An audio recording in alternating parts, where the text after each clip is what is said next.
Hai semuanya, balik lagi sama Calon Sarjana. Kalau kalian tuh merasa tahun ini hidup kalian sudah paling berat, coba bayangkan deh kalau kalian terlahir di tahun-tahun ini. Dimana probabilitas kalian untuk mati besok pagi jauh lebih tinggi daripada peluang untuk bertahan hidup.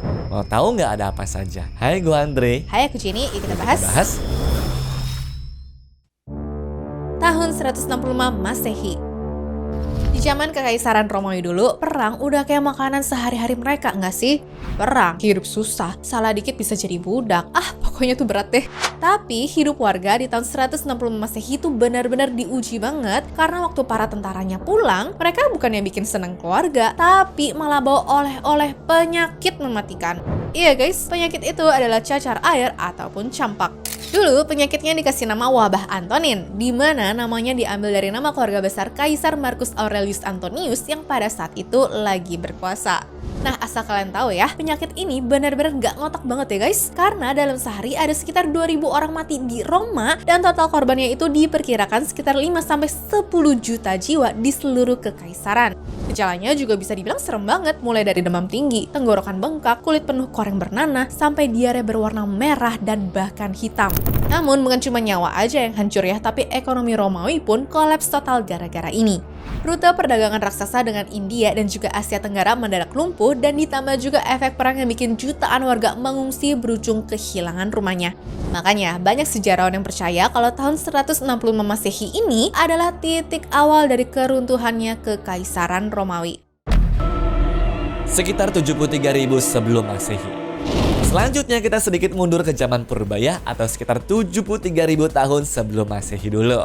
Jadi dahulu banget nih teman-teman, tepatnya di sekitar Sumatera, Indonesia, ada Gunung Toba yang meletus. Nah, letusannya bukan letusan biasa. Ini tuh sampai dianggap maha dahsyat deh, karena bikin bumi seperti ngalamin kiamat kecil gitu loh guys. Bayangin, masa katanya ledakannya tuh jutaan kali lebih kuat daripada bom atom coba.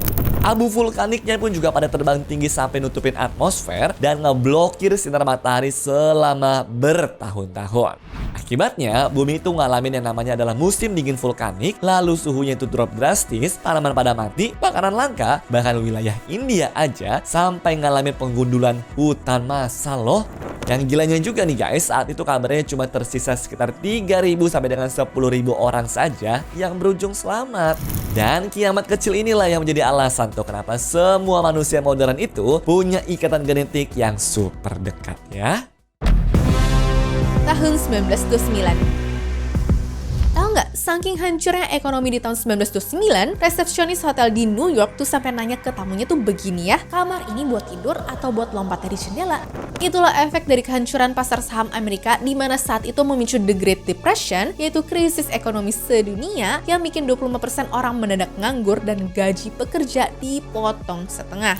Bayangin deh, jutaan orang kehilangan rumah dan juga tabungannya. Orang-orang tuh rela antri berjam-jam cuma demi sepotong roti gratis.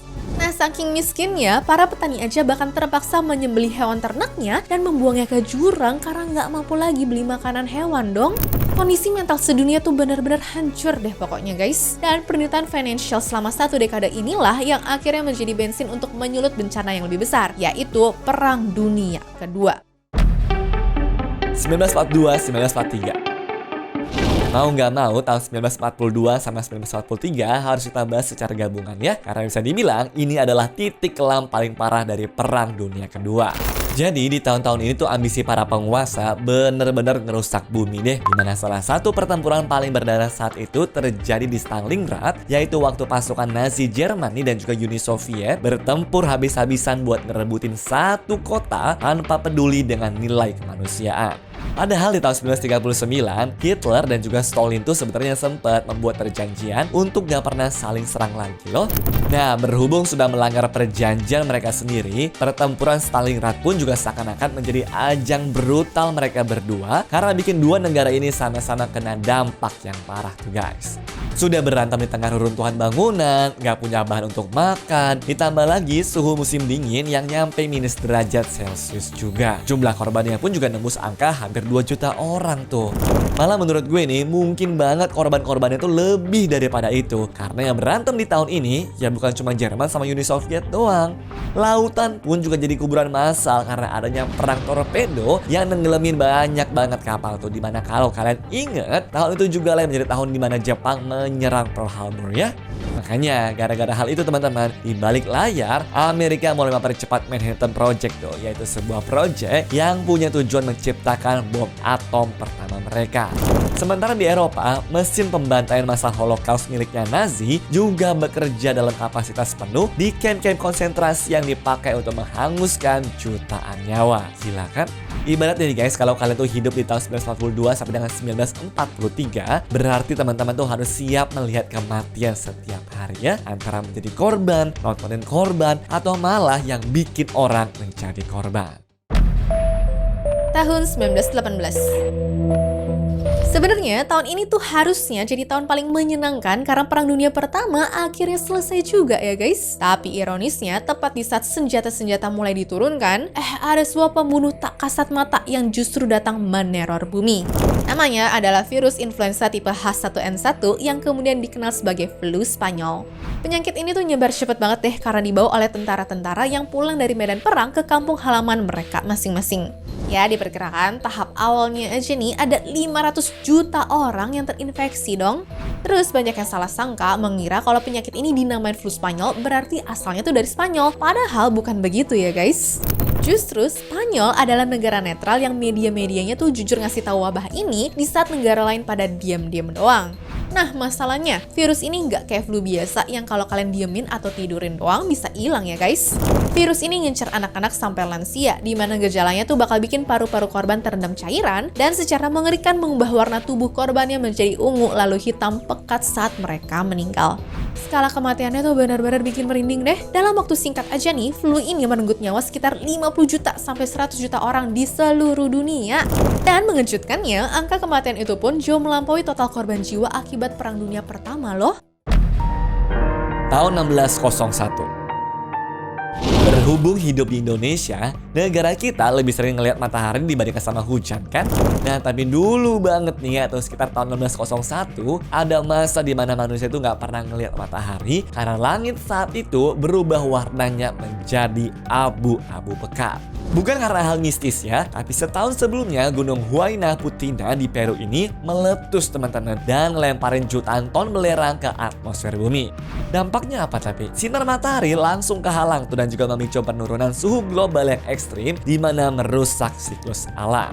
Langit gelap total, tanaman gagal panen, dan bumi juga mendadak membeku.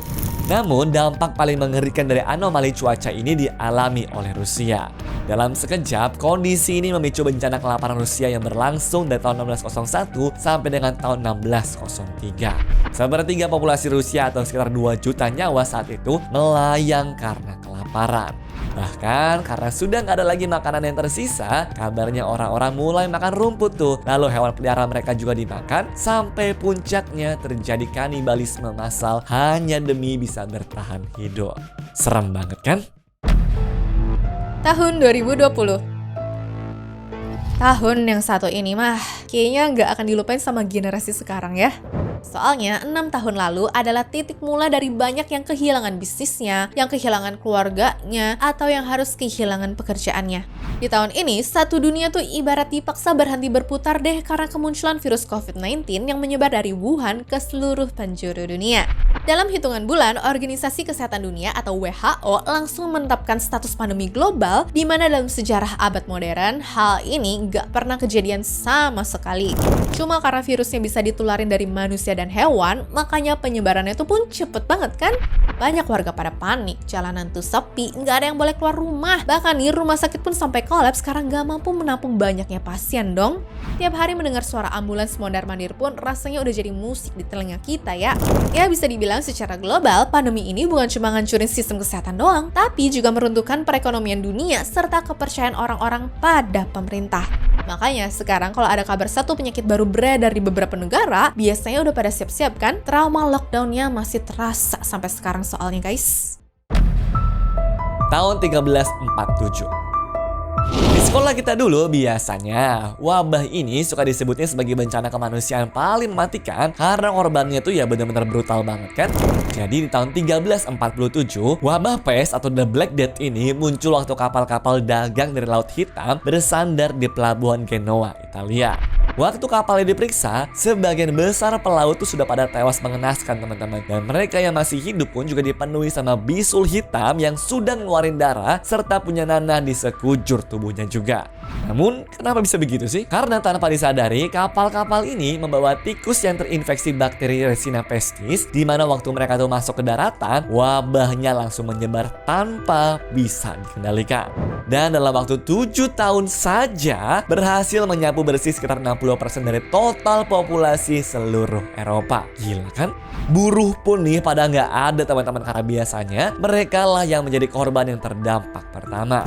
Aduh, udah gitu mayat-mayat juga banyak banget tuh ditumpuk begitu saja di pinggir jalan seperti tumpukan kayu, di mana kebanyakan dari mereka pun juga berujung membusuk serta nimbulin bau menyengat di seluruh kota.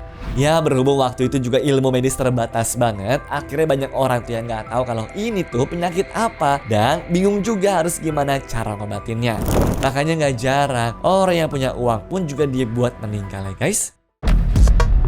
Tahun 536. Dan terakhir datang dari tahun 536. Ini benar-benar macam neraka di bumi deh. Kenapa? Semuanya gara-gara erupsi super vulkan yang nutupin matahari pakai abu vulkanik selama 18 bulan penuh. Dunia tuh jadi gelap gulita, suhu anjlok 30 derajat, dan gagal panen total terjadi di seluruh isi bumi ini. Bayangin deh guys, di Tiongkok aja nih debu di sana tuh turun seperti hujan dan membunuh 80% populasinya dong. Di Eropa, kelaparan ekstrim diperparah sama wabah penyakit bisul bernanah yang membunuh ribuan orang setiap harinya. Mayat-mayat tuh numpuk di jalanan karena nggak ada lagi yang bisa nguburin. Dan nggak cuma itu ya, belahan bumi selatan dihantam El Nino dahsyat yang bikin ikan-ikan tuh pada mati serta banjir bandang di mana-mana. Pokoknya kalau kalian tuh hidup di tahun 536, ya kemungkinan besar sih peluang untuk bertahan hidup itu tipis banget. Anyways, cukup sampai di sini ya guys video hari ini. Sampai jumpa di video selanjutnya. Dah.